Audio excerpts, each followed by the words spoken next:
are stronger than you think. Taking a leisurely walk to Downton Abbey. Happy birthday, Big Bird! Well, thank you, Grover. Or a stroll down to Sesame Street may soon be a thing of the past under the president's proposed budget. Trump is looking to eliminate funding for public broadcasting, which includes NPR, equaling nearly $500 million each year. The budget also proposes killing federal funding for the National Endowment of the Arts.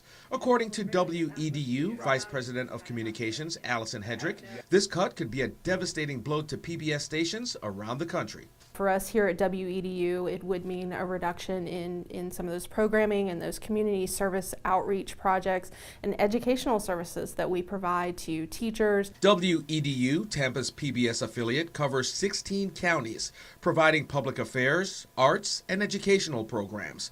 Although federal dollars are not their dominant source of revenue, WEDU would have to rely even more on grants and contributions. It would really just take ramping up donors to come in, corporate sponsorships, and those are really hard to come by now, as it is. Now that WUSF has been sold and will completely be off air towards the end of the year, it puts pressure on WEDU to rely even more on grants and contributions if funding is completely cut. Smaller affiliates around the country would feel the repercussions as well. They depend very much on that funding, and it could mean that stations go off the air completely. And Hedrick says it would especially be a blow for rural America. It's harder, more difficult for people to have access to arts and cultural venues. It's harder for them to have access to some of the educational opportunities that we have closer in the major cities and that sort of thing. So what PBS and public media stations do is take that to them. President of the Sarasota Republican Club, Rod Thompson, disagrees.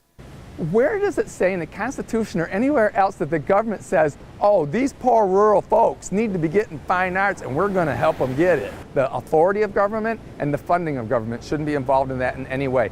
And although the $455 million is just a fraction of government spending, many conservatives, like Thompson, say the federal government has no business funding partisan media. But my tax dollars should not be paying for your entertainment.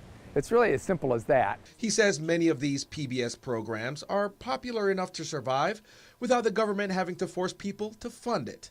If the people want it, then there will be a market for it, and then somebody will provide it. But it's not just programming, says Hedrick. It's about providing services to the community as the media branch of the nonprofit world. So those services that are being provided to our communities, whether it's for homeless youth, arts and culture, and that sort of thing, PBS and PBS stations have been an affordable way for those organizations to get their story out.